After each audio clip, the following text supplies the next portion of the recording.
Hello friends, Radhe Radhe, Hare Krishna. Welcome back to my channel.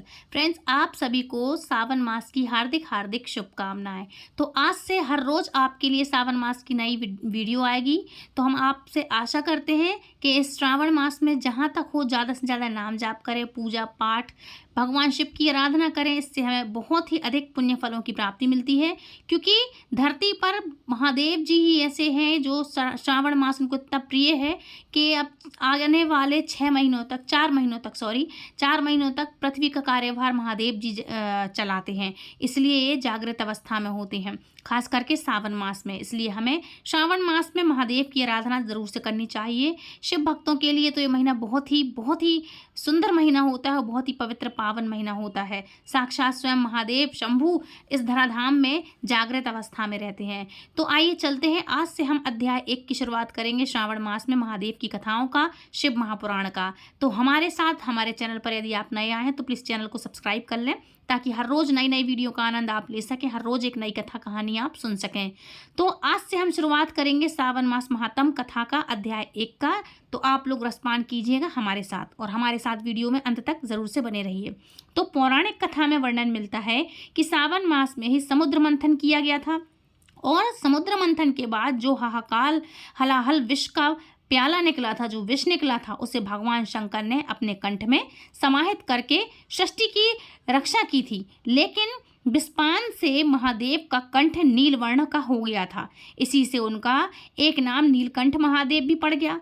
विष के प्रभाव को कम करने के लिए सभी देवी देवताओं ने उन्हें जल अर्पित किया। इसलिए सावन मास में शिवलिंग पर जल चढ़ाने का भी खास महत्व आता है, और हम सभी लोग सावन मास में महादेव की आराधना उपासना करते हैं।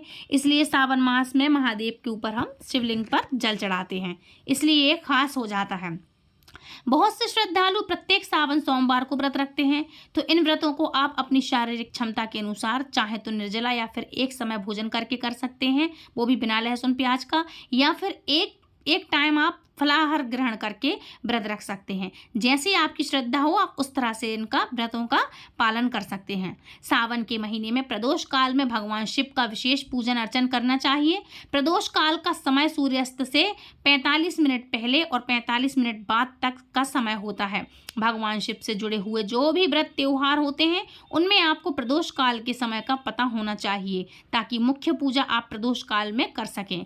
जो श्रद्धालु सावन के महीने में नियमों का पालन करना चाहते हो, वह व्रत रखना चाहते हो, उन्हें इस महीने में अपनी किसी भी एक प्रिय वस्तु का त्याग जरूर से करना चाहिए।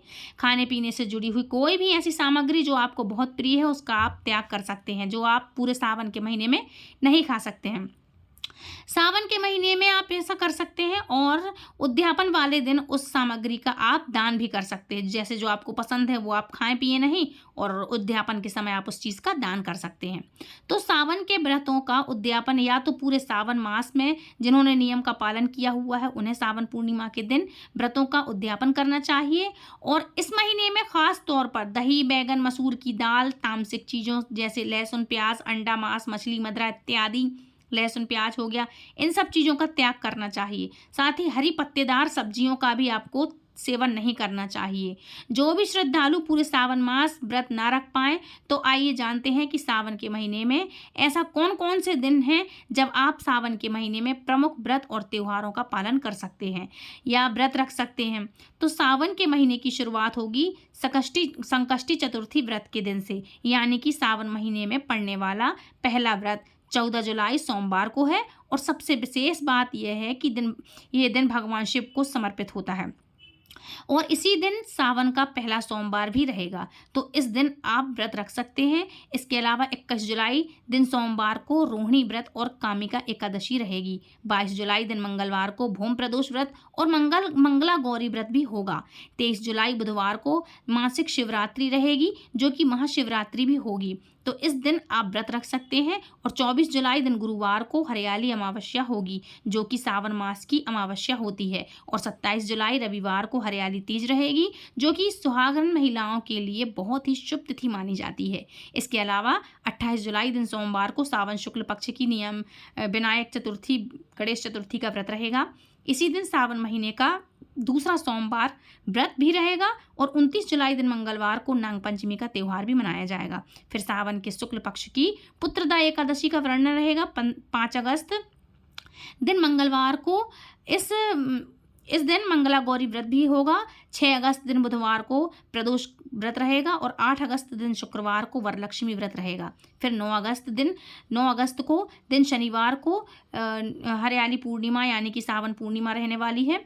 इस दिन रक्षाबंधन का भी त्यौहार रहेगा। इसके साथ ही सावन मास समाप्त हो जाएगा। तो इस मुख्य तिथियों में आप सावन मास की विशेष पूजा अर्चना कर सकते हैं। ये मैंने पूरे का आपको पंचांग बता दिया है, पूरे महीने का किस दिन कौन सी तिथि रहेगी, कौन सा व्रत रहेगा। ठीक है, व्रत उपवास यदि आप रखते हैं तो आप आराम से पूजा पाठ इत्यादि जो भी है पूरे महीने आप शिवमय हो जाइए और करते रहिए पूजा पाठ। ठीक है, अब आज के इस महात्म्य से पहले भगवान शिव की महिमा से जुड़ी एक बहुत ही सुंदर कहानी आपको सुनाती हूँ।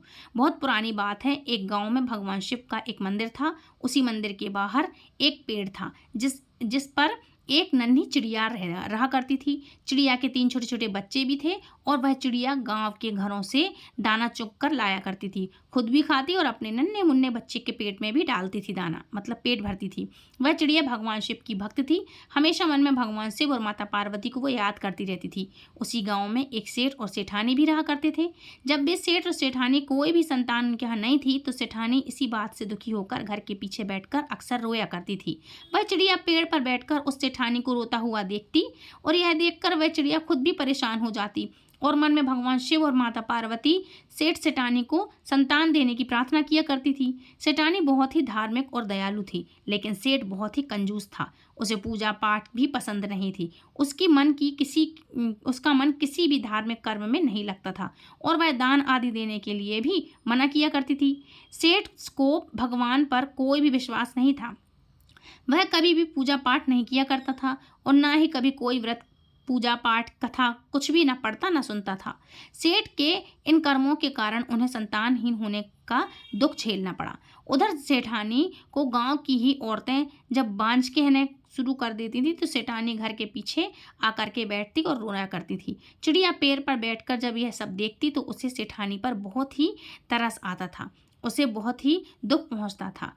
एक दिन मन में कुछ सोचकर उस चिड़िया ने अपने बच्चों से कहा कि बच्चों, तुम अपना ख्याल रखना, मैं बहुत दूर जा रही हूँ और जल्द ही वापस लौटकर आ जाऊंगी। ऐसा कहकर वह चिड़िया कैलाश पर्वत की ओर उड़ चली। बहुत लंबी उड़ान के बाद आखिरकार वह चिड़िया कैलाश पर्वत पर पहुंच ही गई।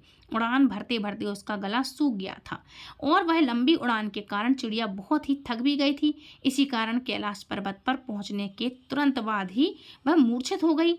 माता पार्वती ने जब उस मूर्छित चिड़िया को देखा तो उस पर तरस खाकर उसे अपने हाथ के स्पर्श से पहले जैसा ऊर्जावान बना दिया। माता पार्वती ने उस चिड़िया से पूछा कि तुम इतनी मेहनत करके इतनी लंबी उड़ान भरकर यहाँ किस कारण से आई हो?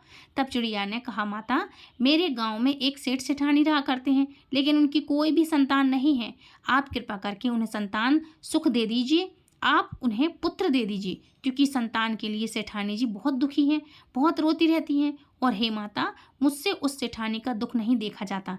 इसलिए चिड़िया की बात महादेव भी सुन रहे थे। तब महादेव ने उस चिड़िया से कहा कि वह सेठ ना तो कभी पूजा पाठ करता है, ना ही कभी भगवान की कथा सुनता है और ना ही कोई पुण्य का कार्य करता है। उसने कोई भी ऐसा काम अच्छा नहीं किया जिससे उसके भाग्य में पुत्र योग बन सके, इसलिए उसका कोई पुत्र नहीं हो सकता। यह बातें जानकर नन्ही चिड़िया बार बार भगवान शिव और माता पार्वती से आग्रह करने लगी कि हे प्रभु, आप सेठ और सेठानी की संतान दे दीजिए और उनकी झोली सुख से भर दीजिए।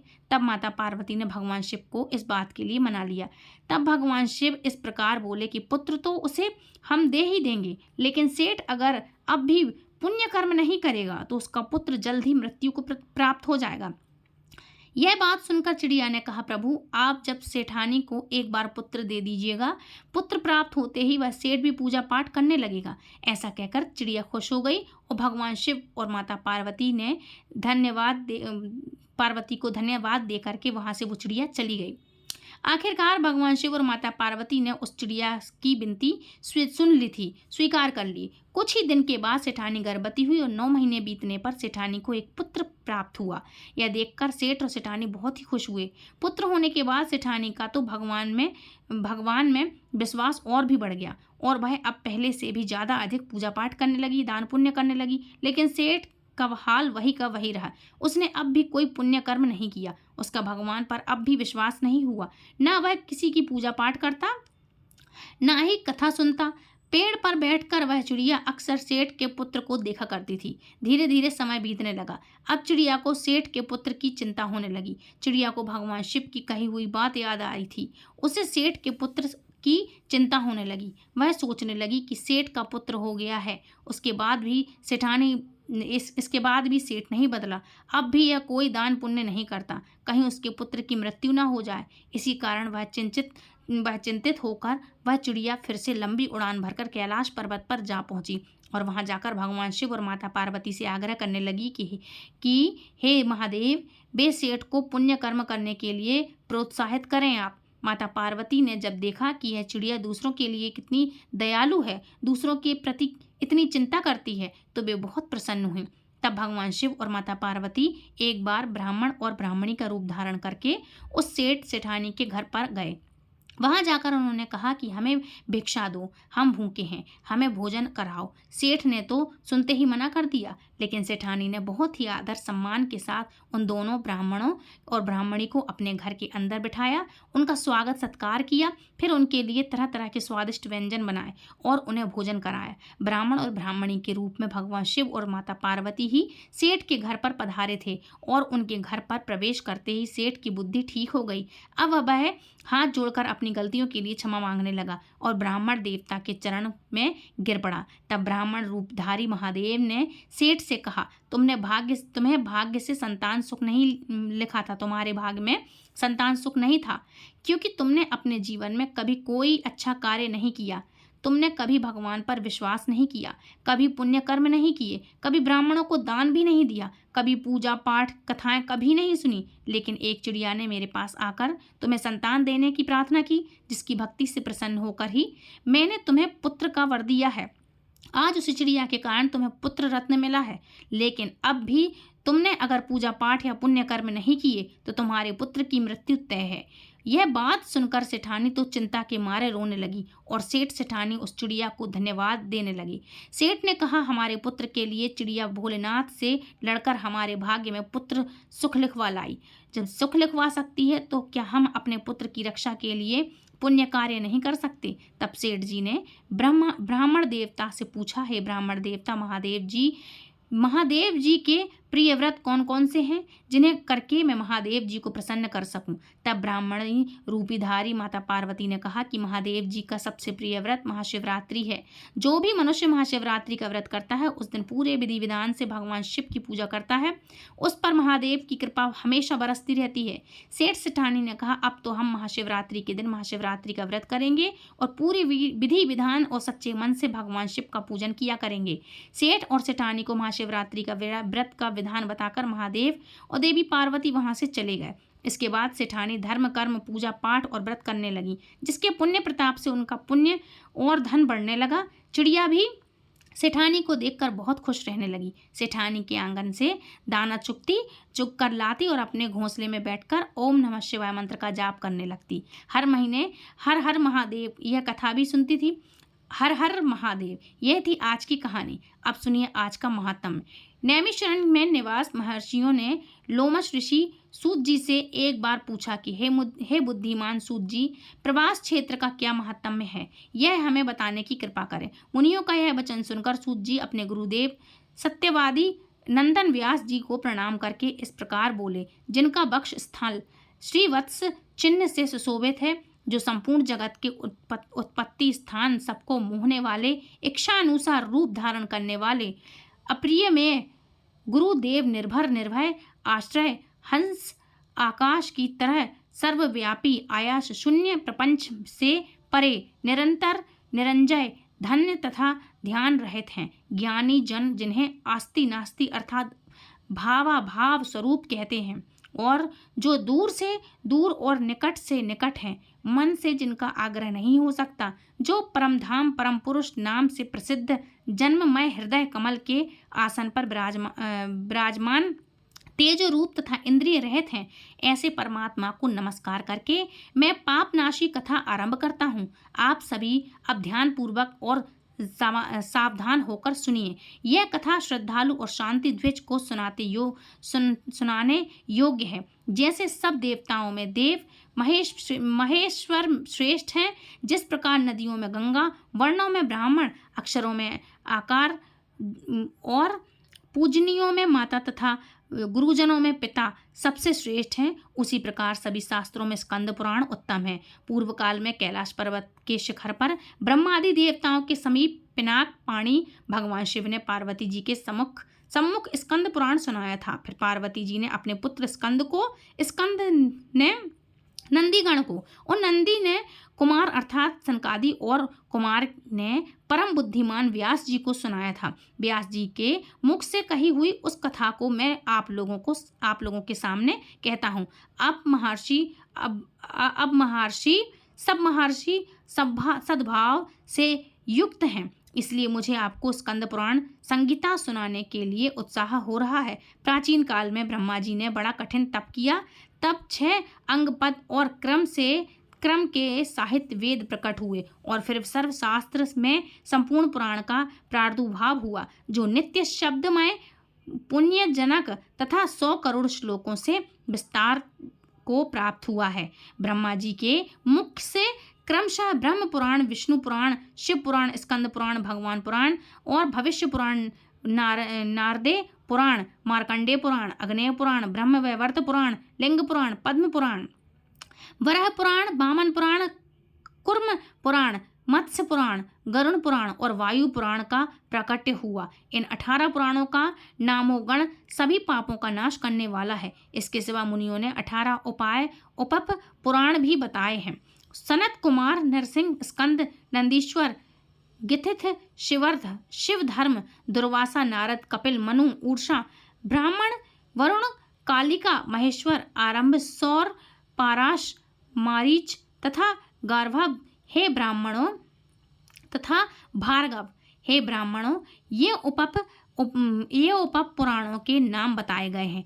तब ऋषिगण कहने लगे, हे सूत जी, अब हम तीर्थों का विस्तृत वर्णन भी सुनना चाहते हैं। श्री सूत जी कहने लगे, ब्राह्मणों, प्राचीन काल में पर्वत श्रेष्ठ कैलाश पर देवी पार्वती एक समय यही बात पूछती थी। वह प्रसंग अब मैं सुनाता हूँ। एक समय की बात है, गिरिराज कुमारी उमा ने अत्यंत विस्मित होकर महादेव जी के मुख की ओर देखा और हाथ जोड़कर बड़ी मधुर वाणी में कहा, हे जगन्नाथ, हे महेश्वर, मैंने आपको प्रसन्न करने की इच्छा से अनेक जन्मों तक आपके स्वरूप का अनुसंधान किया, किंतु आपका कहीं अंत नहीं मिला। देव, आपका रूप अनंत है, आपको नमस्कार है। आप वेद के रहस्य तथा वेद वाणी द्वारा प्रशंसित हैं, आपको नमस्कार है। आप सदा शमशान भूमि में रमते रहते हैं और आकाश में भी विचरण करते हैं, आपको नमस्कार है। देवी पार्वती के मुख से ऐसे वचनों को सुनकर भगवान शिव बोले, हे देवीश्वरी, मैं तुम्हारा सृष्टा हूँ और तुम संपूर्ण जगत की सृष्टि करती हो। तुम्हारे और मेरे द्वारा ही यह संपूर्ण जगत ओतपोत है। मैं और तुम दोनों संपूर्ण ऐश्वर्य शक्ति से युक्त होकर सभी प्राणियों के भीतर स्थित हैं, अब और प्रतिष्ठित है। और सब में प्रतिष्ठित हैं। मैं तुम्हारे साथ खेल करता हूँ। तुम ही धति और धारणा शक्ति हो, तुम ही प्रकृति हो, सदा मेरे अंगों में निवास करने वाली हो। अधिक क्या कहूँ, तुम मुझे प्राणों से भी बढ़कर प्रिय हो। तुम्हारे मन में जो भी इच्छा हो उसके अनुसार वर मांगो। तब देवी बोली, हे जगन्नाथ, मैं धन्य हूँ, पुण्यात्मा हूँ और मैंने उत्तम तप का अनुष्ठान किया है, जिससे आपने मेरी ओर हर्ष भरी दृष्टि से देखा है। देव, इस समय मुझसे सब तीर्थों का विस्तार पूर्वक वर्णन कीजिए। देवी पार्वती की बातों को सुनकर भगवान शिव कहने लगे, देवेश्वर, सभी तीर्थों का दर्शन और उसमें स्नान परम कल्याणकारी है। स्नान करना परम कल्याणकारी है। श्रेष्ठ मुनिगण तीर्थों के श्रवण की भी प्रशंसा करते हैं। पृथ्वी पर नैमिष और आकाश में पुष्कर तीर्थ प्रसिद्ध है। इसके सिवा केदार, प्रयाग, पिपाशा अर्थात व्यास, उर्मिला, कृष्ण, वीणा, महादेव, चंद्रभागा, सरस्वती, गंगा तट, संगम, शुभ फलदायी, काशीपुरी, महाभाग, शतभद्र, महानदी, सिंधु, गोदावरी, कपिला, महान नदी, शोण, पयोधरी, कौशिकी, देवखात, गया, द्वादशी, द्वारावती तथा महातीर्थ, प्रभास, यह सब पापों का नाश करने वाली नदियां हैं। यह सब तीर्थ जो इस समय पृथ्वी पर उपस्थित हैं, उनका दर्शन करके मनुष्य का फिर इस संसार में दोबारा जन्म नहीं होता। वायुदेव ने कहा कि पृथ्वी पर 3.5 करोड़ तीर्थ हैं और वे सभी महापापों का नाश करने वाले और परम पवित्र हैं। महादेवी, अपने धर्म की वृद्धि के लिए इन सभी तीर्थों की यात्रा करनी चाहिए। जहाँ शरीर से जाना संभव ना हो वहाँ मन से ही जाना चाहिए। तब देवी बोली, हे प्रभु, सभी प्राणी सब प्रकार के उपद्रवों से ग्रस्त हैं। उनकी आयु बहुत कम है। वे अनेक प्रकार के व्यामोह से बंधे हुए हैं।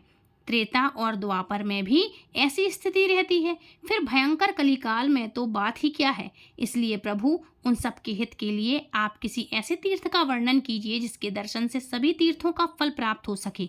भगवान शिव कहने लगे, देवी, आप मेरे बाहर विचरने वाले प्राण हो। आप ही संपूर्ण जगत की उत्पत्ति स्थान हो। आपके प्रश्न के अनुसार अब मैं सभी बातों का यथावत वर्णन करूंगा। यह रहस्य का भी रहस्य है। इसको प्रयत्न पूर्वक अत्यंत गुण रखना चाहिए। नास्तिकों और पापचारियों को भी कभी भी इसका उपदेश नहीं देना चाहिए। जिसके भीतर भक्ति हो, ऐसे उत्तम शिष्य और श्रद्धालु पुत्र को ही इस रहस्य का उपदेश देना चाहिए। हे सुभद्रे, चराचर प्राणियों सहित संपूर्ण ब्रह्मांड में 3 करोड़ तीर्थ हैं। यह बात तो पहले ही बताई गई है और उन सब में छिपा हुआ श्रेष्ठ तीर्थ प्रभास है। इसे देखकर कलियुग के पास से मोहित संस्कार रहित मनुष्य बड़े उद्वेग को प्राप्त होते हैं। जहाँ तहाँ क्रोधित हो उठते हैं और अपने आप में बड़कपन का अभिमान रखने वाले और मिथ्या ज्ञान से मोहित जो अधर्मी मनुष्य वेद और कपट रखकर तीर्थ यात्रा करते हैं, वे तीर्थ में मृत्यु को प्राप्त होकर भी सिद्ध नहीं पाते।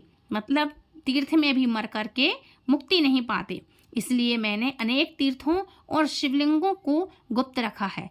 वे कलयुग में पापाचारियों के लिए सिद्धिप्रद नहीं होते, जो क्रोध, लोभ और इंद्रियों को जीत चुके हैं। ऐसे दंभ और मार्थ से रहित ब्राह्मण, क्षत्रिय, वैश्य और शूद्र कोई भी क्यों न हो, अगर सद्भाव से भावित होकर उत्तम व्रत का पालन करते हुए तीर्थों का दर्शन करते हैं, तो उनके हित के लिए मैं त्रिभुवन विख्यात सर्वोत्तम प्रभास क्षेत्र का ही नाम लेता हूँ। जो लोग यम नियम से युक्त और अहंकार से रहित हैं, उनके लिए कहता हूँ, पृथ्वी पर सब तीर्थों में उत्तम एकमात्र प्रवास क्षेत्र मुझे विशेष प्रिय है। महादेवी, उस तीर्थ में मैं निरंतर स्थिर रहता हूँ। वहाँ मेरा दिव्यलिंग प्रकट हुआ है, जो दिव्य तेज से युक्त और अग्नि मंडल से मंडलित है। संसार की सृष्टि में हेतु भूता जो इच्छा, ज्ञान और क्रिया, यह 3 शक्तियां हैं, वे मेरी इसी दिव्य लिंग से प्रकट हुई हैं। यह चराचर जगत उसी में लीन होता है और उसी से प्रकट होता है। उस उत्तम क्षेत्र को कोई नहीं जानता, वरना यह प्रभास क्षेत्र में जो मेरा स्वरूप है वह क्षेत्रज्ञ कहा गया है और मैं वहाँ सोमनाथ से प्रसिद्ध हूँ। जो मनुष्य इस क्षेत्र में मेरे अंश से प्रकट हुए हैं, उन्हीं को मेरे उस लिंग के तत्व का ज्ञान है। वह लिंग प्राचीन काल में भैरव कल्प में प्रकट हुआ था। दूसरे लोग देवता ही क्यों न हों, उनके लिए उस लिंग का रहस्य अत्यंत दुर्लभ है। देवी, कलयुग में जो मनुष्य केवल तर्कवादी, महापापी और पाखंडी होंगे, वे कहेंगे कि ये सब झूठ है, मूर्खों की कल्पना है। वह कहाँ तीर्थ है, कहाँ प्रभास है और कहाँ देवता रहते हैं, सब झूठ है, मूर्खों का मिथ्या प्रलाप है। इस प्रकार वे नास्तिक, नरकगामी और पाप भूषित मन वाले मूर्ख मनुष्य बातें किया करेंगे और तीर्थों आदि की हंसी उड़ाएंगे, इसलिए उन्हें कभी सिद्धि प्राप्त नहीं होगी। जो मनुष्य शिव जी की निंदा में तत्पर रहते हैं, वे तीर्थ में जाकर अगर मर भी जाएं तो पशु पक्षियों की योनि में जन्म लेते हैं और देखे जाते हैं। क्षेत्रों में गुप्त रहने का रखने का यही कारण है कि देवेश्वरी युग युग में जितने तीर्थ कहे गए हुए उन सब में प्रभास क्षेत्र ही मुझे विशेष करके विशेष प्रिय है। जय भोलेनाथ। इसके आगे देवी पार्वती बोली। देवी पार्वती भोलेनाथ से जो कुछ भी कहा उसका वृतांत अगले अध्याय में हम सुनेंगे। ठीक है, तो ये थी आज की अभी की कथा। मतलब भगवान ने सब कुछ बता दिया है। अब अंत में मैं आपसे पूछूंगी एक सवाल, और उस सवाल का अगर आप लोग कमेंट बॉक्स में सही जवाब देंगे तो आपका नाम अगले वीडियो में मैं लूँगी ज़रूर। अब आप लोग बताइए कि मैंने कौन कौन से ऐसे क्षेत्र बताए हैं, कौन कौन से तीर्थों के नाम बताए हैं और नदियों के नाम बताए हैं जो मैंने आपको इस वीडियो में बार बार कहे हैं। भगवान शिव ने माता पार्वती को ऐसी कौन कौन सी नदियां हैं और पुराण हैं जिनके बारे में मैंने आपको बार बार इस वीडियो में कहा है और शिव जी ने बताया है।